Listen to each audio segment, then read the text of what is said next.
సైంధవుడు యుద్ధానికి వచ్చినప్పుడు పరమశివుడి గురించి తపస్సు చేశాడు. పరమశివుడి గురించి తపస్సు చేసి పంచపాండవుల్ని గెలిచే వరం ఇమ్మన్నాడు. పంచపాండవుల్ని గెలవడం నీ తరం కాదు, పాశుపతాస్త్రం నేనే ఇచ్చే అర్జునుడికి. అర్జునుడిని తక్క మిగిలిన నలుగురిని ఒకరోజు మాత్రం యుద్ధంలో గెలుస్తా ఉన్నాడు.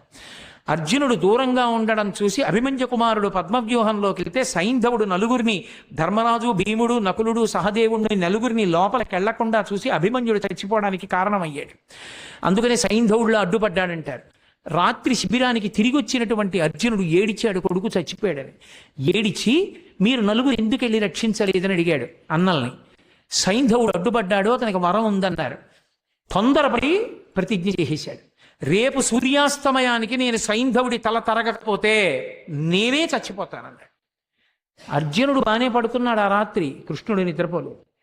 మహాభారతం చదివితే ఎంత భక్తపరాధీనుడు రా అనిపిస్తుంది.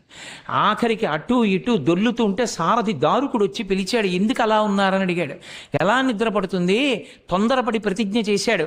ద్రోణాచార్యుల వారు తక్కువడా, అర్జునుడినొక్కడిని ఆపేస్తే చాలు రేపు ఖచ్చితంగా అర్జునుడు చచ్చిపోతాడు. ఆత్మహత్య చేసుకుని ప్రాణం వదిలిపెట్టేస్తే గెలుపు కౌరవులది. రేపు సైంధవుడు అర్జునుడికి చిక్కకుండా చూడడం ఎలాగో ద్రోణుడికి తెలుసు. ద్రోణుడు వ్యూహం పని ఎక్కడో దాస్తాడు సైంధవుడిని. యుద్ధంలో అసలు అక్కడ దాకా వెళ్ళడం కుదరదు, ఎందుకంటే ద్రోణాది వీరులు ముందే ఉంటారు. స్వర్ణ కవచాన్ని అభిమంత్రించి కట్టాడు దుర్యోధనుడికి, వెళ్ళలేకపోయాడు అర్జునుడు.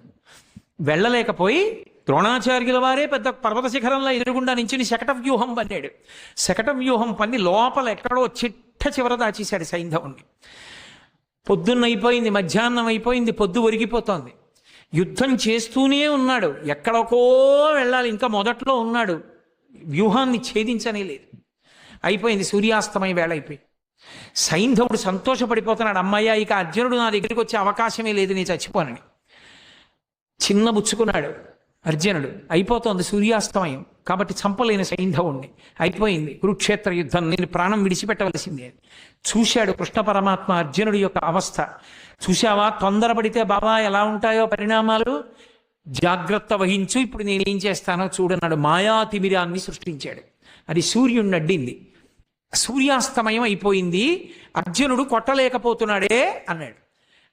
అలా మాటలు చీకటి పడింది అన్న మాట వినపడగానే అర్జునుడు దగ్గరలో లేడు కదా అని సైంధవుడు నిక్కి నిక్కి తలపైకెత్తాడు. తలపైకెత్తి నిలబడ్డాడు.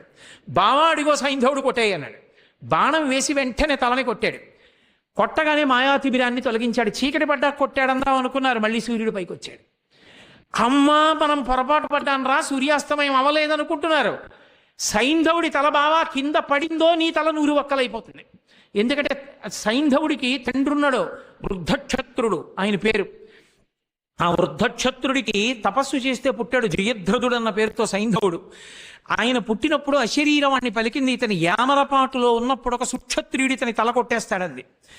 వెంటనే తండ్రి అన్నాడు, ఏ సుక్షత్రియుడు నా కొడుకు తల కొట్టి కింద పడేస్తాడో వాడి తల 100 వక్కలైపోతుంది అన్నాడు. ఎవడు తల కొట్టేస్తాడో, తల కొట్టి కింద పడేస్తాడో వాడి తల 100 వక్కలు అవుతుంది అన్నాడు.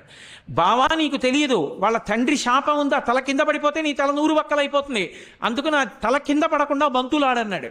ఓ పక్క యుద్ధం చేస్తూ ఓ పక్క బాణం వేస్తూ సైంధవుడి తల కింద పడకుండా పైనే బంతులాడాడు. బావా ఇటు యుద్ధం కష్టంగా ఉంది, పాశుపతాస్త్రం వేసి దీన్ని ఎక్కడో హిమాలయ పర్వతాల అవతల ఉన్నటువంటి ఆ శమంతక పంచకం దగ్గర కూర్చుని అసుర సంధ్య వేళ అవుతోందని సంధ్యావందనానికి కూర్చున్నాడు వృద్ధక్షత్రుడు. ధ్యానంలో ఉన్నాడు. ఆయన చేతుల్లో పడేటట్టు కొట్టు, వాళ్ళ తండ్రి చేతుల్లోనే పడుతుంది తలకాయ అన్నాడు. తిన్నగా పాశుపతాస్త్రం వేస్తే సైంధవుడి తలకాయ వెళ్ళి వృద్ధక్షత్రుడి చేతిలో పడింది. ఇదేమిట్రా అర్ఘ్యమిద్దాం అంటే చేతిలో తలకాయ పడింది, చెయ్యని ఇలా అన్నాడు కొడుకుని చూసుకోకుండా. ఆయన చేతిలోంచి తల కింద పడింది కాబట్టి ఎవరి చేతిలోంచి తల కింద పడిందో వాడి తల 100 వక్కలు అవ్వాలి. తండ్రి వృద్ధక్షత్రుడి తలకాయ 100 వక్కలైంది.